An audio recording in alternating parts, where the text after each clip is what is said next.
Well, good afternoon, everyone. Welcome. My name is Kyle Mox. I'm Associate Dean for National Scholarships here at Arizona State University, and I am the Director of the Office of National Scholarships Advisement. So, welcome. As the front page indicates, we're going to be talking about prestigious postgraduate fellowships, and this is an introductory session. It's intended to be pretty broad. For many of you, this might be the first time you're learning about many of these opportunities, but essentially, we're trying to wrap our head around major funding opportunities for things that happen after you complete your bachelor's degree. So, in most cases, that might mean you're applying as a rising senior or a graduating senior, or maybe a recent graduate, maybe as an early master's student.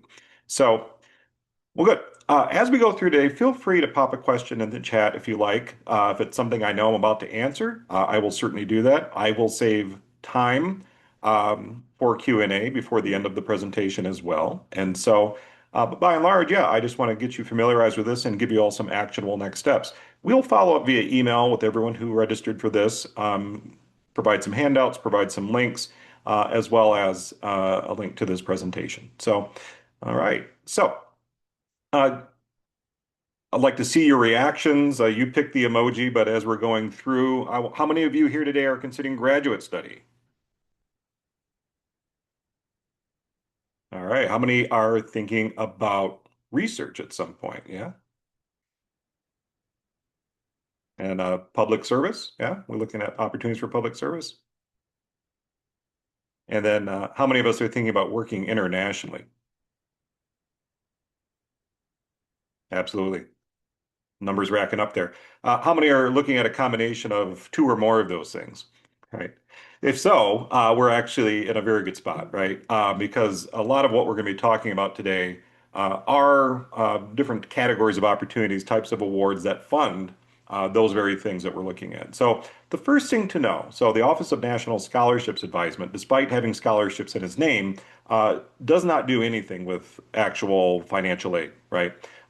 So this is more than just funding that you get to pay for your degree, right? A lot of times we ask students, well, how soon do you need the money, right? And people say, oh, I need to pay tuition this semester. We're probably not the right office for that sort of thing. These awards are nationally or internationally funded, meaning that the award sponsors are coming from outside of Arizona State University. Many of these are U.S. federal government programs. Some of these are programs offered by foreign governments. Many of them are offered by NGOs or nonprofit or other philanthropic organizations. The point is that their applicant pools are quite large because they're open to students from uh, all over the United States, right?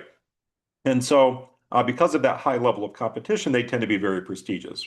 Because if things are hard to get, we perceive them as being valuable, right? They're all mission driven, meaning that they are merit based in some way, but what merit is going to vary quite a bit depending on the awarding question, right? Some may have a mission that's focused on promoting engagement in research, while others might have a mission that's focused on promoting the study of languages, while others want to promote cultural exchange, right? Our job, both as advisors and your job as applicants, is to make sure that we fit that mission, that you are applying for the correct award given what your goals are and what they say their mission is. Almost all of them are leadership focused in some way. And I know that's a difficult word. We get thrown around all the time. It's ambiguous at best, but in some way, all of these awards are looking for somebody who is a leader in some specific kind of way. That might be a thought leader, somebody who is a more traditional, out in front, crafting policy type of leader, or maybe just somebody who shows leadership in the library or leadership in the laboratory, right? But the mission of most of these programs is to invest in future change makers, people that are going to make a difference in their fields, in our communities, in society in general, down the road. They could have just thrown money at a problem, but instead they've decided to invest in people. So most fellowships are going to fund graduate study. Many are going to fund research or doctoral training if you want to go on into a PhD. Many of these opportunities aren't involved in education at all. They just simply exist to promote engagement with policy or public service or great on-ramps into careers in government or the public sector. Many of the awards, and in fact, I would say the majority of the awards that we work with, have to do with global engagement and critical language training. So if you want to go abroad, there are many, many different fellowships available for that. And by and large, I would say the difference between a fellowship and a scholarship, and you'll notice I use those words kind of interchangeably, But I think fellowship focuses more on the experiential nature of something. So many of these awards have a cohort component to them. There is a great benefit to being an alumni of the program because you become then a part of this network. And many of these awards actually do have programming that is part of the experience of getting this award. So suffice to say, it's more than just the financial reward, right? It's not a blank, it's not a check just to pay for tuition. It is oftentimes bigger than that, and oftentimes the biggest reward is actually more than the financial component. So, rather than leaving myth perceptions at the end, I thought we'd start with some, right? When I mentioned to somebody, oh, yeah, I help students win the Rhodes Scholarship, and people say, oh, well, I don't even know why I'm here. Should I even bother? I don't have a 4.0, right? I'm not a great student. Well, if that's the bar for great student, I think we're all in a lot of trouble, right? But what really matters for most of these is that you are on a clear trajectory and that you align with the mission. That's what most of these awards are concerned with. And for some awards, that 4.0 might be part of the mission. They're looking for the truly exceptional academic achievement, right? But the majority of the awards are not. And so we have to pay attention to that. Another one might say, oh, yeah, I've looked at the list of winners. Only Ivy League students win these. Why would somebody from a big public university ever win one of these? I'm not going to bother. Well, actually, as you'll see in a little bit, ASU is actually quite competitive for many of these awards. You all have the great benefit of attending a university that has seen fit to invest in fellowships advising, right? We have one of the largest and best funded offices in the United States. And so you have a huge advantage over many students at other comparable universities that we have a strong track record. Chances are good that you can find a previous ASU student who has won one of these awards and can talk to them about their experience. Chances are good that we've worked with them on their winning application. So these are only for geniuses or savants or people who have, started their own business or nonprofit organization. And we read the news stories about, people who win these awards and we say, oh my gosh, there's no way I can compare. And the reality is, most of these awards are actually going to be rewarding sustained commitment. They are looking for people that have been doing a little bit by little bit over a long period of time and really kind of building together a portfolio and have a clear sense of purpose and where they're going, as opposed to somebody who just is naturally brilliant, right? And yeah, because the applicant pools are really big, they're very competitive, right? They might only offer a dozen awards or 2 dozen awards out of 500, 800, 1,000 applicants. With those kinds of odds, I don't know why I should waste my time, right? Well, the fact is, the process itself is developmental. ASU does not see fit to fund our office because they want to win a bunch of awards. That is an outcome of the objective. The objective is that students get great professional and personal counseling and guidance, and that is going to help you across the board to level up. One outcome of that might be that you win a fellowship, right? That is an important outcome, but it's not ultimately the goal. It's hopefully what happens, right?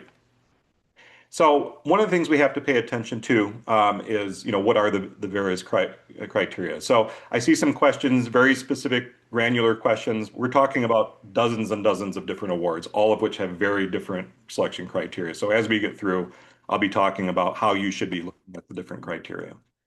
So who actually wins major fellowships like this, right? It's not always perfect students, quote unquote, not with 4.3 GPAs and this amazing resume and experience on Wall Street. What they're looking for, typically, the readers are well-prepared students, meaning students who have sat down and really thought through what is the mission of this award? What are the criteria? How have I spoken to this? And it's impossible for me to generalize across the board of, dozens of different types of awards of what the typical winner looks like. But I sat down and thought about it. And, what do I think are the common characteristics of students who do well in these types of external major awards? Well, they tend to have depth over breadth, meaning that, yeah, they're well-rounded, but not in the way that we think about it for college admissions. They've got multiple interests, but there's an obvious point here. There's something that they're focused on. There's a mission there. There's something they want to achieve, and they're clear on that. So sustained commitment that this isn't something they just woke up one day and said, you know what, I think I'm going to win the Rhodes Scholarship, right? Over time, they have been building a portfolio. They've been working towards something, even if they didn't know what it was, but they've taken advantage of the opportunities that have been presented to them, right? And at a place like ASU, those opportunities are vast, right? And so readers know that and they want to know, have you taken advantage of what you've been presented? Initiative with measurable impact, meaning are you a doer? Do you go out and try things, even if that is going after research awards or going after placement in a lab, or as much as, hey, I helped write a bill that got passed here in Arizona. That we can demonstrate that there's a so what to your work, even if it's at a very small scale or a very local scale. It doesn't have to be massive. And then that intellectual maturity. And there's a lot of ways we could define that, but I think in many ways it has to do with self-awareness, to know what you know and don't know, a great deal of humility, but also that accountability to say, well, I know what I need to do to get where I want to get, right? And so that is, something that we look for as well. And obviously, we have to have clear future direction. The analogy I make is, imagine you wanted to start your own small business, and you walk into a bank and you say, I'd very much like a small business loan, please. And they, well, sure. What's it for? Like, well, I'm thinking about a taco truck, maybe a food store, might sell shoes, or actually maybe a yoga studio. I haven't decided yet. I'm interested in all these things. Well, you're never going to get that small business loan without a clear plan, right? And so you can adapt that plan as you're moving through different types of applications. That's fine, but there's got to be a clear sense that you're going somewhere in life. So the good news is that it doesn't all happen, right? These are things you can intentionally curate, and you can cultivate these, behaviors in your own life as you're moving through as a student. Maybe that happens early, maybe that happens late, right? So again, a lot of fairly specific questions that are coming through the chat that I think are going to be answered as we move through. So I'm not going to waste a ton of time going through a laundry list of different awards. If you go to our website, we do have a small database there that has roughly 100 awards on there that we commonly see students apply to. So the trouble with going through the laundry list is one award's applicable to three of you, not so much of the other 97, right? And so I just want to talk about sort of major pathways where we group these sensibly based on what your goals are. I also will include a handout that helps you identify some more specific awards, and I'll show you how to use our database a little bit later. But one major pathway that I think about is what I would consider global academic leadership. So there are many awards out there that are going to provide full funding for you to pursue graduate study outside of the United States or within a, oh, I just got an unstable internet connection warning. Sorry about that. As I was saying, we're going to approach this from various pathways and looking at sort of broad directions that people are generally moving in and how those awards relate to one another. The details about these awards, of course, will be detailed on our website, on these institutions' websites, and I'll include handouts as well to help you narrow down a little bit. But this category awards would be awards that fund international graduate study or graduate study in an international cohort. And I'll explain what I mean in just a second. So Rhodes, Marshall, Gates, Cambridge, Churchill, and Fulbright UK, these are all awards for graduate study in the United Kingdom. And so UK is a very popular destination for Americans who are seeking graduate study. One, because of our long-standing relationship with the UK. Secondly, the educational system matches up very well with ours, with a few important differences. Graduate study in the UK tends to be more specialized than what we would see in the United States. So if you have a narrow interest, um, by all means, this is a great time to zero in on that. So the Rhodes Scholarship would be specifically at Oxford University. Gates Cambridge, unsurprisingly, is at Cambridge University. Churchill is also at Cambridge, and through Fulbright UK, you can actually choose from 42, I think, different options for graduate study, different universities, and the Marshall's tenable anywhere in the UK for graduate study.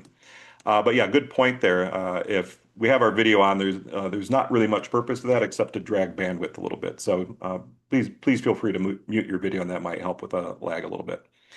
Another category is I lump together ones that are tenable in Asia. So we have the Schwarzman Scholarship and the Yenching Academy Scholarship. Both of these are in Beijing. Schwarzman's at Tsinghua University and Yenching Academy is at Peking University. And a lot of people are like, that's great. I don't speak Chinese, right? Well, the fact of the matter is, um, you don't need to have Mandarin in order to go study on either of these awards. They're both focused on leadership. They're both focused on sort of global perception, and they're very interested in bringing in leaders from all over the world to come together to experience China collectively, right? So, two I put on here as well, which is kind of cheating because these actually aren't for graduate study, but the Luce Scholars Program and Princeton in Asia, both high level experiential programs that are going to place you in internships throughout Asia, multiple countries throughout Asia. So I see a lot of carryover between those awards and others. New one on the list, Lafayette in France for graduate study in France. Again, fluent French not required. Most of these programs would be taught in English, and so they wanted to make sure that's inclusive. And then McCall McBain. So McCall McBain is actually graduate study in Canada, and then Knight Hennessy is actually domestic at Stanford University, but uh, it has a global cohort, which is why I included it on this list. So, got a note that having trouble with sound. Are we still hearing me? Okay. So we back. Great. Not sure what the trouble was there. I didn't get any kind of warning. Another pathway that I would include um, is research excellence in STEM careers. Research careers aren't necessarily the most attractive in terms of profitability. People look at the amount of work required and, the kind of pay that you get being a research scholar and might say, well, you know what, I think I'd rather go into business. Thanks. Um, well, in reality, there's a lot of awards out there that are looking to incentivize this, to draw people towards these careers, because we need people working in research careers. And the most major award in this category would be the National Science Foundation's Graduate Research Fellowship Program. This is our nation's largest and most generous award for people who want to pursue doctoral degrees in STEM fields, obviously, but also social sciences and STEM education, right? And so that's a little broader than what most people would think. The Hertz Family Foundation is similar to that, looking for people in STEM PhDs. And yeah, it actually is Hertz from the rental car company. This is what he did with his will. Uh, National Defense, uh, National Defense funded research program, NIH OxCam, if you're thinking about MD, PhD. And there actually are awards out there for people in the arts and humanities. We are a partnership program for the Beinecke, which supports students who are interested in PhDs in arts, humanities, and social sciences. So one of the questions to ask as you're looking through is to ask, does this require university nomination? So Beinecke is one of the awards where you would have to apply for nomination from ASU. NSF is not, right? So that's an important distinction, which we'll highlight later. Another broad pathway that I'd articulate are awards for public service and policy leadership. So this is for people who are looking for careers in government, thinking about working in diplomacy, people that want to get involved in policy research. All right, I'm getting constant questions about age requirements. Again, every award has different requirements. So Truman, Boren Award, these are government-funded awards. So the Truman would be an award for upcoming junior. And the Boren Awards are for people, excuse me, the Truman Award is for people that are interested in government and public service. And so we're actually just concluding the award cycle for this year. So if there's anyone here that's a sophomore or freshman who's thinking about that, next year would be your year. Boren Awards are for people who want to work in government or public service, particularly government service, and are interested in learning critical need foreign languages. We're actually, this past year, we were tied for the top producing institution for this award. We have many students here who are interested in learning these non-Western European languages. Somebody did point out in the chat, Pickering and Rangel are on pause at present. This is an outstanding award for people who want to enter into the foreign service. My expectation is in 3 years' time, these awards will be back. They may be back next year as the Department of State adjusts their policy, but currently on pause right now, but it's an excellent fast track to pay for graduate study leading to a career as a foreign service officer. So do keep it on your list. I don't think it's going to be running this year. If you're interested in high-level international policy, there's the James C. Gaither Junior Fellowship at the Carnegie Endowment. So you get to work for a year as a junior policy analyst. And then a few other awards that are focused on from nonprofit organizations focused on more topical things, right? Um, so again, those can get pretty narrow pretty quickly. Other major pathway that I would throw out there is global engagement and cultural leadership, right? There are many awards that are going to fund international experiences, which if you are planning a career that involves working internationally, this would be professional development. From one person's point of view, you might say, oh, they're just taking a gap here. Well, if I want to work for the Department of State or if I want to work for an international NGO, I think developing some cross-cultural skills would be pretty important. So top of that list is the Fulbright U.S. Student Program. If you go to the ASU website right now, I think, I didn't go there this morning, I went there yesterday, you'll see a story, actually with my picture there, talking about how ASU is one of the top producing institutions for Fulbright in the US. Good news is you're right at the right time to get started at this. We're going to be hosting a huge information session on Fulbright later this month. This is the biggest program we work with. We routinely get over 80 applicants a year for this. And as I mentioned, one of the most productive universities in the U.S. for this. So this is one of our best programs. Two programs I've started working with a lot lately are the Princeton In and the Lose Scholars program. I've actually been a reader for both of these, and so Princeton in Asia is the primary program, but they also provide international internships in Africa and Latin America. The Lose Scholars program, again, international internships throughout Asia and Central Asia. And then another program we've had great success with lately is the CBYX, Congress Bundestag Youth Exchange Program. If your German's not good, you might not infer that this is an exchange program between Germany and the US. And so I've actually been on the interview committees for this one as well, and it's been tremendously helpful. CLS, as the name applies, you would study critical languages. And one great way to get international experience is through teaching programs offered by foreign governments. Numerous countries throughout the world offer opportunities for native English speakers to come and serve as language partners, instructors, and assistants. So Japan has one, France, Spain, Korea. And as well, the Fulbright U.S. student program has almost 100 different options available to go do that. So if you want to grab the handouts that I was mentioning, I'll send them to you in a follow-up email anyway. But if you're impatient, can't wait, want to get a hold of some of those handouts, I will warn you the funding landscape has changed pretty dramatically this past year, and so I haven't had time to update everything in those handouts, but it'll give you a good sense of where to start looking and what options are available. One of the handouts is specifically for students in STEM. One of the handouts is more general, what we're talking about today, prestigious postgrad. And another one drifts a little bit outside of what I would consider fellowships to talk more about gap year opportunities. So for rising seniors who are thinking about what to do next year. But yeah, quick check on the questions as people are getting a hold of that download. Yes, we do work with SMART. I thought I had that on that slide, but I guess I pulled it off. So yes, we have had applicants for the SMART Award. For those people that are wondering, this is a STEM funding program, STEM research for people that want to work in national defense related sectors. So good. So I mentioned at the outset that ASU students do compete, right?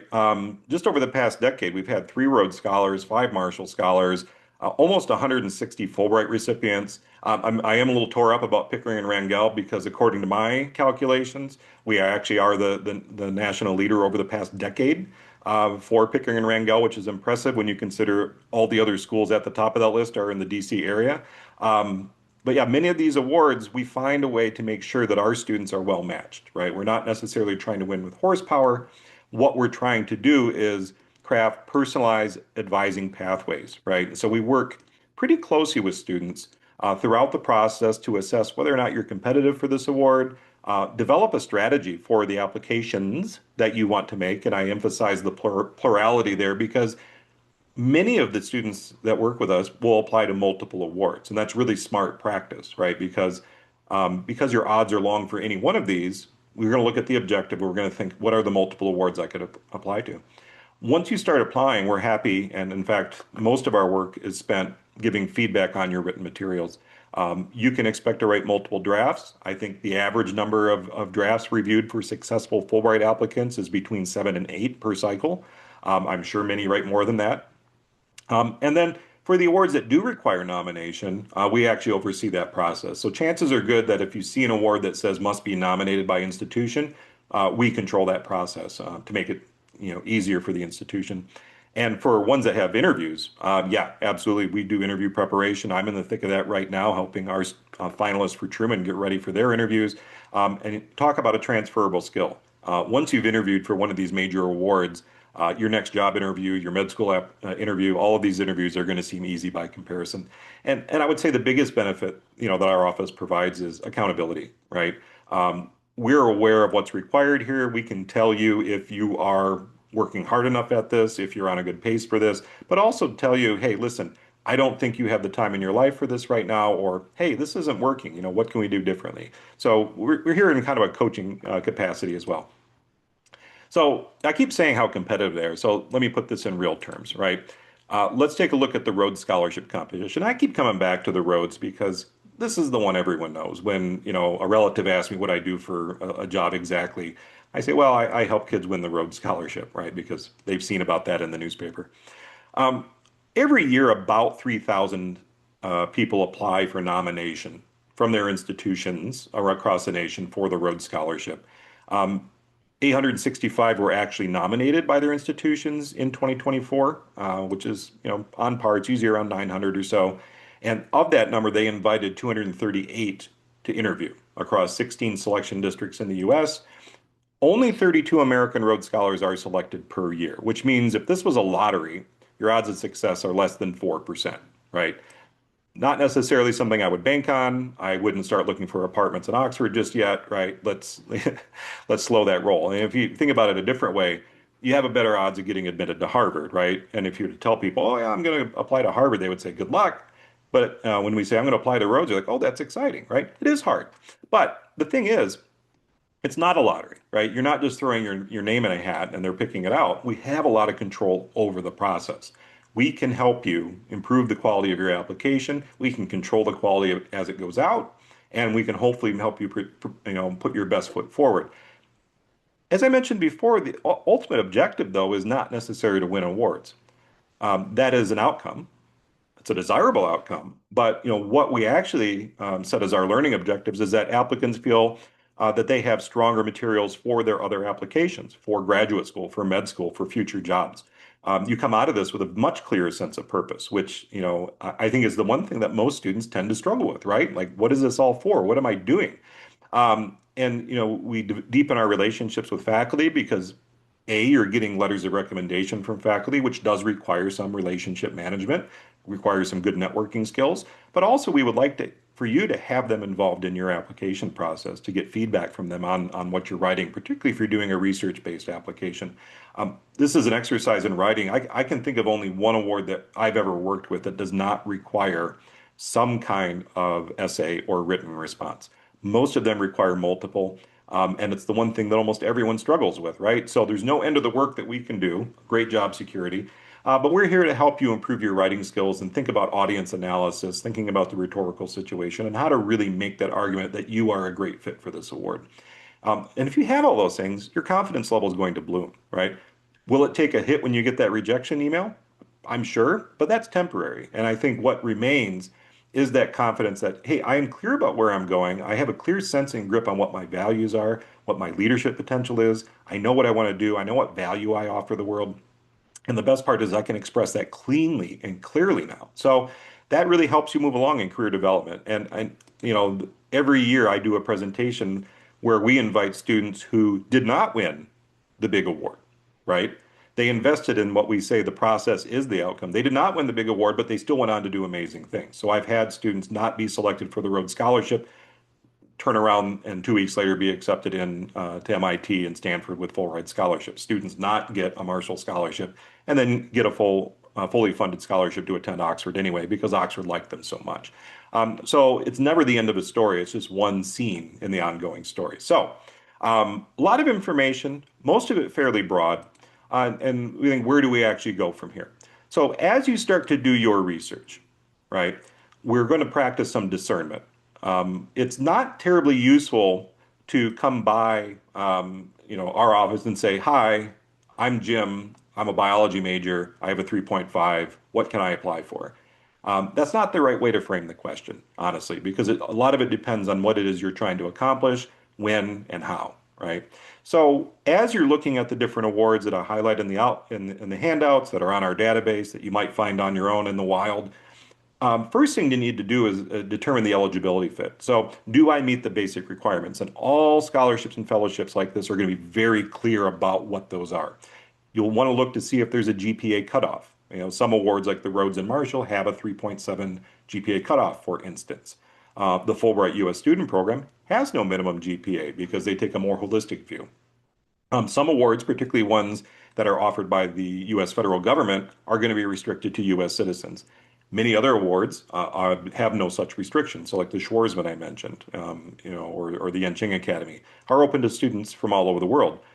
There may be certain field restrictions, like obviously, if I'm an English major, I'm not going to apply to the NSF. That's not what it's for. And then thinking about eligibility in terms of timing. Some and many of the postgraduate awards, perhaps all of the postgraduate awards that we're talking about here, would require you to have a bachelor's degree in hand before you start your fellowship period. So, to put that a simpler way, if I wanted to do a Fulbright after I graduate and I'm currently a junior, I need to get started now because I'm going to submit the application this year for funding that begins next year. And I will have completed my bachelor's degree by then. I just haven't yet. Um, the other side of that is also thinking about alumni applications. We work with alumni as well. You don't have to, only work with us when you're enrolled at ASU. We're happy to work with you year, 2, 5 years out. Some awards do have windows, however. So, like the Rhodes Scholarship is up to age 24. The Marshall Scholarship is within 2 years of graduation. So, again, dozens of different awards. It's their money. They can set the rules however they want, and we have to pay attention to that. There were several questions in the chat about age restrictions. There are very few awards that have age restrictions, right? There are some that do because their mission is really to get people in early career or early part of their education, but by and large, most of them don't, right? That's not really something they think about. The next level of fit is to think about your profile as an applicant. Does my background and my record, what I've done, what I can show people that I've been interested in, where I've been spending my time and energy, does that align with what this scholarship or fellowship is looking for? If they're looking for strong leadership achievement, can I demonstrate that? All right, uncommon leadership, not just the same thing that other people have done. Do I have a strong service record? Is that important to this award or is it not? Right? There are some awards that could really care less if you're a nice person. If they just want to know, can you produce good research? Whereas other ones are really going to be invested in looking at your social impact. Some awards are going to require foreign language proficiency, some are not. So, as I mentioned, some of the awards to China don't expect you to know Mandarin, whereas if you apply to a Fulbright to a certain country to do research, they might expect you to have a very high level of proficiency. So, we have to check that as well. And just sort of general career aims, right? All of these awards are invested in your development in some kind of way, and they want to know where you think you're heading so they know if they're putting their money in the right place. And then the last sort of fit that I'll talk about is what we would call project fit. And it doesn't necessarily mean research project per se. I would just use that term project to mean whatever it is you're trying to do, right? If that's study a language or teach or whatever. So is the work that you're proposing to do through this application, is that a good fit for this program? If you're selecting a graduate program, have you made an incredibly strong argument for why you need to go to this particular program in this particular country? Or is this it's just as good as anywhere else, but this one's free, right? That's not compelling. Is your research topic compelling? Does it align with the overall mission of this program? Does it offer social benefit? Can you make a good argument for why you want to go to Spain to teach English? Or is, again, Spain just any country that's not the US, so I'm happy to go? We have to be able to make compelling arguments. And again, thinking about where you want to go and why you want to be placed there, right? So, if you're a lower division student, so people here today who are not current undergraduate juniors, seniors, or recent graduates, right? Um, do at this point over the next couple of years really think about how to develop your academic depth. Not necessarily scattering around so much, but really thinking, how can I start to become really well versed in one area, right? What would I say is my field, right? So thinking of how do I kind of push into the more challenging classes, but more so also get involved in writing, research, publication, outreach, projects that I'm doing, hands-on things, more than just taking the classes. And that would bridge over into leadership activities and service as well. Think about multiple long-term directions. And I know I've been harping on everyone having a clear sense of direction, but it's okay to also consider multiple pathways, right? It doesn't have to just be that one true pathway. There are multiple directions you should go, and I think you should take the time to look at them equally. Do take the time to build strong faculty relationships. There are only a smattering of awards that aren't going to require letters of recommendation. 99% of these are going to require at least one. Most of them are going to require three. That's pretty standard in graduate admissions, pretty standard in fellowships. So think to yourself, have I developed enough close relationships with my faculty where I could feel good asking them for a strong letter for X, Y, or Z, right? And if not, now's a great time to get started, right? And start going to office hours, start asking questions in class, showing interest in their work, ask them for opportunities, all sorts of things. And there are a lot of lower division awards that I didn't mention here today, awards that are open to first and second and third year students that are great preparation for these major postgraduate awards. So don't fuss about your GPA so much. Yeah, I mean, if you come to me as a first or second year student and say, Dr. Mox, I want to be a Rhodes Scholar, then yeah, you're going to have to keep your GPA up. But if you are sacrificing GPA, if you're focusing on GPA at the sacrifice of your growth and your depth and you're avoiding challenge because you're so worried, yeah, I think we need to have a talk about that. Don't waste your time chasing titles, resume lines, things like that, because you think they'll look good. If there isn't any sort of sequence or narrative to what it is you're doing, then it's just a collection of different ink on paper and not necessarily a narrative in terms of the person you're trying to become. Don't panic about competitiveness, right? We're not going to let you apply for something that you don't have any chance of winning. And very well, if we think you are competitive and you think you don't, we're going to encourage you as well, right? And so don't fuss about it. Don't say no to something you haven't been offered yet, and don't assume that it's too early to get started. It's never too early to get started. We're always happy to have students get started a year or two before they're actually going to apply, because that way we can start to strategize about how you might apply. And that applies for our upper division students as well. One outcome of this whole thought process is you might decide, you know what, I'm really interested in Fulbright, but I've got a lot on my plate. I'm working on a senior thesis. I'm working two jobs. Maybe I'll just slow walk it and I'll apply next year after I graduate. Perfectly great decision, right? And don't get in, comparison is the thief of joy. Don't get bogged down into what other people are doing. Somebody's always ahead of me. It's like gym culture, right? Don't get on Instagram if you're actually trying to get in shape, because if somebody's always going to look better, but you'll be stronger than you or be faster than you, right? Um, you don't have to have a fully formed graduate plan right now if you're a first, second, or third year student, right? You don't necessarily need to know which fellowships you want to apply to yet, except that you're generally interested. And your resume doesn't have to be brilliant just yet. It just needs to show promise. And don't feel like you should have a polished, ready to go personal statement. In fact, I'm a little worried when students come in and say, "Oh, here's my personal statement," and then they're just going to cram it into whatever thing they apply for. Um, yeah, we might use some of the same material, but you have to be ready to adapt your own life experiences to what the prompt is asking you. And you don't have to have a clear 5-year plan, right? But you do have to have some direction. You need to be curious. You have to be ready to explore, be willing to say yes to opportunities. Every colleague I have, every person that I sit that has the word dean in their title at ASU that I've met, got there because they said yes at some point to something they weren't sure about. Like, that sounds interesting. Let me see. And that's a process of growth, which ultimately is what ONSA is all about. We just are trying to help you grow as students and citizens. If you are currently a junior, senior, or maybe even a recent graduate, yeah, the clock is ticking now, so to speak. I don't mean to pressure anyone, but it is important to think about when things are due. If you're a junior or senior and you'd like to apply for one of these awards in the upcoming cycle, now is when you should be doing your research, making your shortlist. We have other info sessions coming up down the calendar. As I mentioned, we have the Fulbright Day presentation coming up in the last week in March. We have a Marshall and Rhodes specific presentation coming down the line. We have some STEM focused ones coming down the line. So you can check those out on our website, and I'll show you that in a little bit. When the time is right, when the advising window is open, you can schedule appointments to meet with us one-on-one. If you're completely unsure, you can, right after this meeting, go schedule a general advising meeting online. Just to say, I don't know what direction I want. I just need some help getting started. I know I'm interested in this sort of genre of award in general, and we'll be happy to help you out with that. So in the summer, if you're decided to apply for one of these awards, almost all of these awards have a fall deadline because they are for people who are looking at postgraduate opportunities.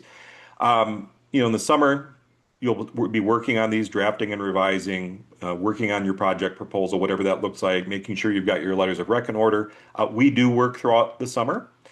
We are not an academic unit, so we are here throughout the summer to help students apply for, get their applications in order. We do a lot of that advising virtually because chances are people are abroad or working an internship, not hanging out in Tempe, right?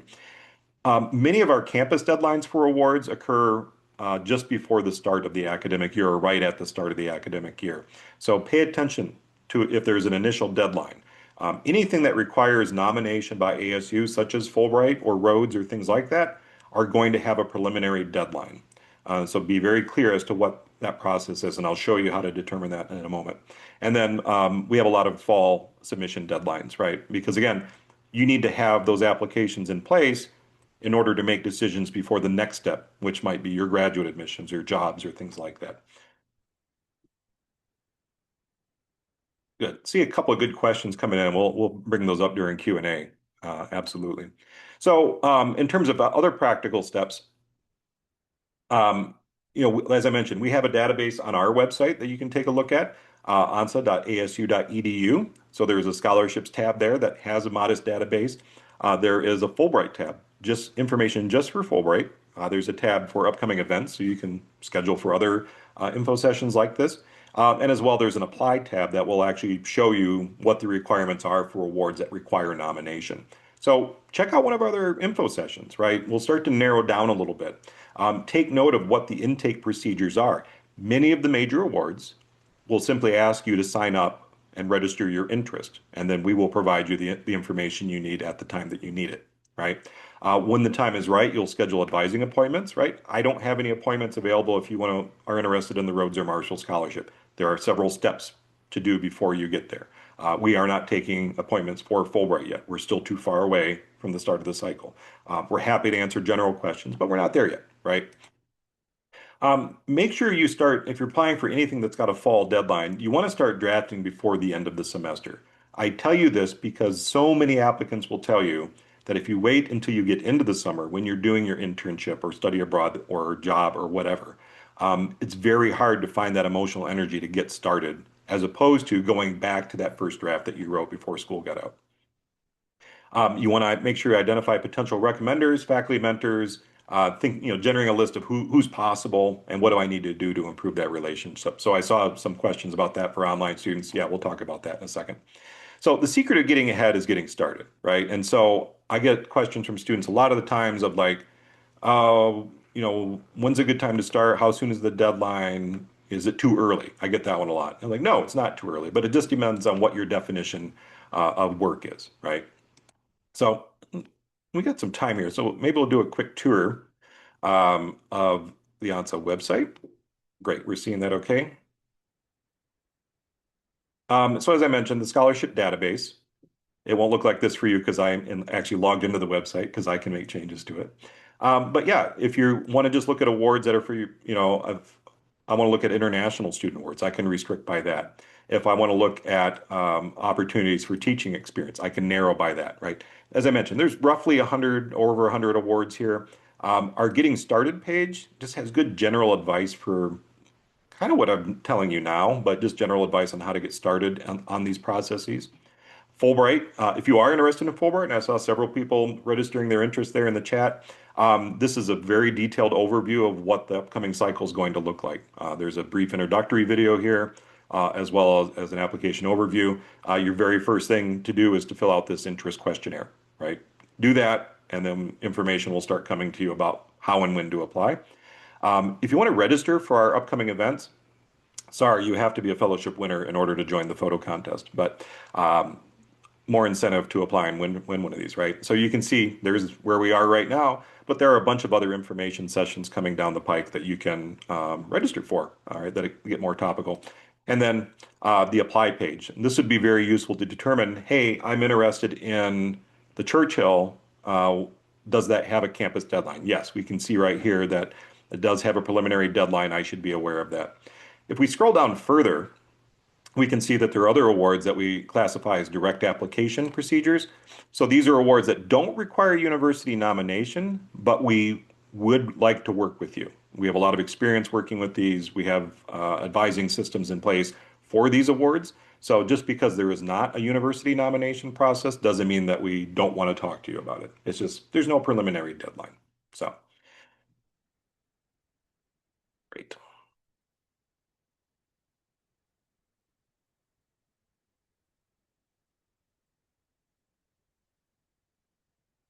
So thank you. right, for that brief bit of attention. I know it was, if this is the first time you're hearing about a lot of these things, I know it's a lot of information. But the point is, repeated engagement makes this all more familiar. We get narrower as we move along. But just to get a general sense of how do I even start looking? How do I determine which ones are right for me? That's really where we hope to be. So, for those of you that just want to grab the website, you can grab it with that QR code. But again, onsa.asu.edu. And I'm always happy to answer questions via email if you want to have more specific conversations about what to do next. So let me hop into the chat real quick and see what kinds of questions we have. We talked about SMART, great. Um, Going back a little bit, age caps, we talked about that. It just really varies, right? Gabriel asked, I want to work with wildlife and conservation. Um, yeah, absolutely. But and then the question is, what are the right vectors to do that, right? If it's in another country, we might look at Fulbright. If we want to pursue formal education, maybe we're looking at the UK. Maybe we're looking at awards that would take us to another country, right? I hope we answered questions about timeline if we're graduating spring 2026. Now is the earliest and perhaps best time to get started on these things. Um, it's not the only time to apply. If you're currently a junior and you're thinking about applying spring 27, this may be the soonest you could apply for most of these awards. It doesn't mean that's when you should, right? Graduating senior, it might be a better time to do that. Maybe a year out when you have more focus, right? Um, yeah, fully online students building relationships with faculty. I get this question a lot, right? And I would agree that the asynchronous nature of online education makes building relationships with other people very difficult. It's the trade-off for the convenience and flexibility, to be quite honest. Um, I have mentioned that this is something we need to think about as an institution because the currency for students to go on to the next level is often letters of recommendation. So, um, you know, getting those letters from faculty members, many of them, hopefully, if we can be thoughtful about choosing classes that are actually taught by um, not a graduate student or a TA, but actually maybe a teaching faculty member or a full faculty member, but making use of office hours. One of the things ASU does very well also is provide opportunities for our digital immersion students to engage in research opportunities. So finding those opportunities and ways to get engaged, whether through internships at ASU or other parts of it, but also know that many programs would be perfectly fine accepting a letter from a professional reference, a boss at work if you're a more established student. And I don't mean your manager at Forever 21. I mean a professional job that you've had that can verify your maturity. There's opportunities to go on study abroad programs too, whether you're digital immersion or campus immersion. So there's a lot of different ways, but I would point out that this is one of the obstacles, right, of taking the digital immersion route. Um, yeah, I mean, somebody asked if I earned a master's degree before, would I still be eligible? And again, those vary. I mean, there's dozens of different awards that we talked about today. Each one has its own eligibility criteria. I can't think of one that would preclude somebody from applying if they had a master's degree. Um, Marshall wouldn't allow you if it was from the UK. But yeah, I don't have a link at hand for research opportunities across all of ASU. I would encourage you to go to asu.edu and search undergraduate research opportunities. It varies by college and school. One of the things you'll find out the more time you spend at ASU is no two colleges or schools really do things the same way, um, for better or for worse, right? And so, College of Liberal Arts and Sciences has a really well-developed undergraduate research page. School of Earth and Space Exploration has a really good one.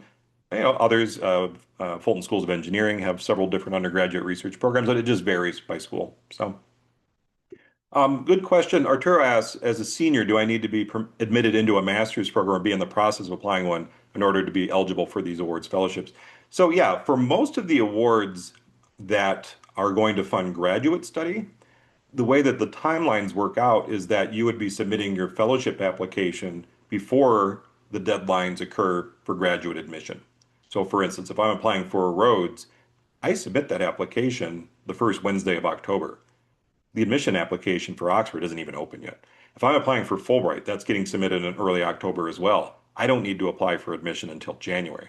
So in most cases, you're applying for the funding opportunity first, and then when necessary, either applying for admission or in many cases, the fellowship will take care of that placement for you, right? And so, yeah, questions about advising. Yeah, you can schedule advising appointments right online, right? They're right on our website. And I would strongly recommend that if you haven't done so already, subscribe to our weekly bulletin. Email out comes out every week that lets you know about upcoming deadlines, events, things like that. You can schedule appointments through our website. There aren't a wide variety of appointments available at the moment because we're not in the cycle just yet for things like Fulbright and Marshall and Rhodes. But if you're looking at a lot of different options, you're wondering how to get started, you can schedule a general appointment, right?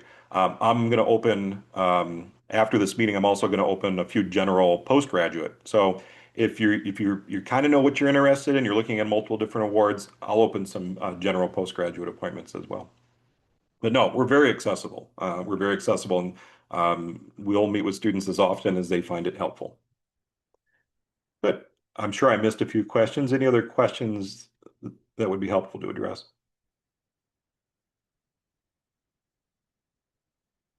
And yeah, there is a recording available. I'm recording this meeting. And so we'll send a follow-up email that has a link to the resources that I mentioned during the presentation, as well as a copy of this recording, as well as some other information.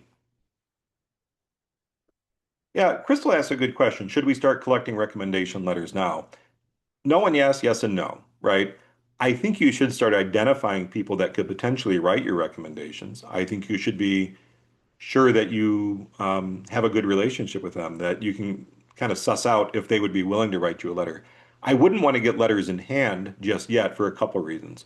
One, in most cases, the letters are sent directly to the award sponsor. They're rarely passed through the student.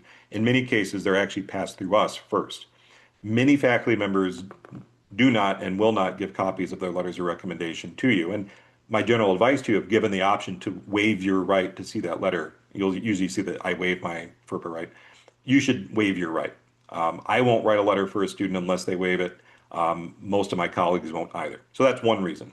The other reason is you want that letter ideally to be uniquely crafted for that audience. So I would want that letter of recommendation to be specifically addressing, say, Fulbright and explaining why Crystal is an excellent applicant for an English teaching assistantship to India, right? As opposed to a general letter that says she's great, I love her, you should give her something. So we want to wait until we're ready to make that specific ask. So as I said, no and yes, yes and no. Cultivate that relationship, but we don't necessarily want to say, hey, can I get a letter of recommendation? I need to use it for several different things, right? Yeah, waiving the right means that you are waiving your right to see that letter that's been sent on your behalf. So you don't have access to your letters of recommendation. That tends to give people writing your letters the freedom to speak freely, right? They don't want to have to write the letter with the idea that you're sitting over your shoulder, and it gets into some awkwardness and entanglements. Most faculty members down the road are happy to share them with you. The people that wrote my letters for graduate school just gave them to me afterwards, but it shows a great deal of trust to actually just waive your right to see those letters. Yeah. For building relationships with faculty, should the approach be generally academic instead of personal? Showing up to office hours only if you have questions of the course, or showing up and having small talk with faculty? Yeah, I mean, it's kind of hypothetical.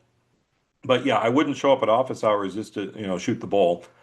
Show up at office hours if you'd like to talk about something that's happening in class, but maybe more broadly, you could show up and say, "Yeah, I really enjoyed the lecture this week. I thought that was really interesting. I had a couple of questions about something you brought up, or you mentioned that you're doing research on this. I'm really curious about that." Or, I'm at the cusp of thinking about graduate study, and I'm wondering if we could, you had some time to talk to me about that. I'm really exploring my options, right? Um, I can't think of a faculty member that wouldn't love to have that last conversation. This is why they do what they do, right? And they bemoan the fact that students do not show up for office hours, right? They have to hold office hours. We're contractually required to do that. And students rarely make use of them unless there's an exam coming up or they want to complain about a grade they got. So yeah, make it topical, make it relevant, but also use this as an opportunity to find a new mentor, right? It's a great opportunity for that. If we had classes last semester, should we keep in contact? Yeah, absolutely. I still stay in touch with some of people from my PhD. every, once or twice a year, I shoot an email just to check in with my dissertation director and how are things going? This is the work I've been doing, or hey, I see you had an article out. I think it's good to maintain that relationship. I really appreciate it when students do that with me. I've got several students that I've mentored. Just every now and then will shoot me an email, or hey, I'm going to be in Phoenix. Do you want to grab a cup of coffee? Just a life check-in, right? So just what you don't want to do is parachute back in after having not talked to them for a year to say, hey, I'm applying for this. Can I have a letter? Right? That's not the best way to curate that relationship. Right? Um, if you go to our events page, one of the buttons you'll see there is previously recorded presentations. We've got a couple of previous presentations on letters of recommendation, best ways to approach them. We have a whole series from last year on how to ethically and effectively use AI in the fellowships process, how to avoid some entanglements and ethical lapses and just awfulness. Um, but yeah, absolutely. So, Lori, I'm an out-of-state student. I graduate May as an opportunity to visit ASU. Yeah, there's nothing preventing that at all. Any opportunity you want to make to visit campus. Good. We're coming up on time here. Any last minute questions that we'd like to throw out there? Yeah, I mean, I threw out dozens of different fellowships. All of them have different purposes. Some of them fund online graduate students, but there's not going to be general funding to pay for an online graduate degree. All right. And in fact, I don't think if the objective is to complete an online degree, I can't think of many awards that would fund that because again, experiential nature of these things, international travel, people in high level leadership positions. Um, you know, these awards being as competitive and prestigious as they are generally are not the right tool if we're looking for short-term tuition support.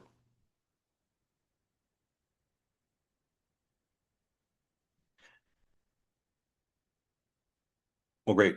Well, thank you all very much for your time and attention. As I mentioned, we'll be following up via email not too long after this. Got to wait for the recording to process and us to take care of a few things.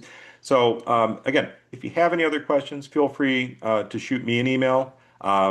If you want to cycle back maybe tomorrow, if you have some multiple questions and you really want to do an advising session, I'll open up some postgraduate general sessions. Otherwise, if you're really just looking for a starting base, you don't know what to do next, schedule a general advising appointment. Shay Masterson's wonderful at this, and would be happy to send you in the right direction. So again, thank you all for your time. Have a great rest of your day, and I hopefully will see you in one of our upcoming events, particularly for Fulbright Day, which is coming up later in March.